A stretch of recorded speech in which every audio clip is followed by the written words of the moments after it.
Abayimbi ne bannabyabufuzi ku ludda oluvuganya gavumenti bakungubagidde omuyimbi Adam Mulwana eyayiiza Dr. Kizza Besigye oluyimba olwatooka kwa balabala olw'Oluswayiri ng'ekivvuunulwa nti vva mu kkubo mu 2016. Mulwana ow'emyaka 36 aludde ng'atawanyizibwa obulwadde naddala mu lubuto. Ye bw'azze agamba nti bwava kumuwa obutwa. Obulwadde bwamutandika nnyo nga twakamala elections za 2021 naye okumuluma ennyo bwemulumidde nnyo emyaka ng'ebiri emabega. Obulwadde bwa Adamu bubadde bwakutankana kubanga bamukebedde enfunda eziwera mu malwaliro ng'obulwadde tebabufuna.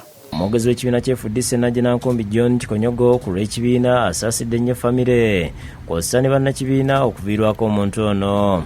Mulwana tumufiiriddwa nnyo, Katonda amuwe ekibumulesa emirembe. Tusaasidde nnyo famire ye, tusaasira banna FDC banafu tubadde famire endala, tusaasira nnyo mikwano gye. Kikonyogo asambaza ebibadde byogerwa nti omuyimbi Mulwana wabeeredde omulwadde nti FDC teyamudduukirira.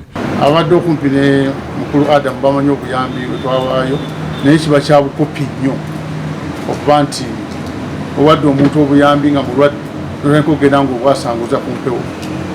Aba FDC batukuza bulungi ezo empisa eziswala zigendamu. Download the app on App Store or Google Play Store now. Vision Digital Experience, the future of media.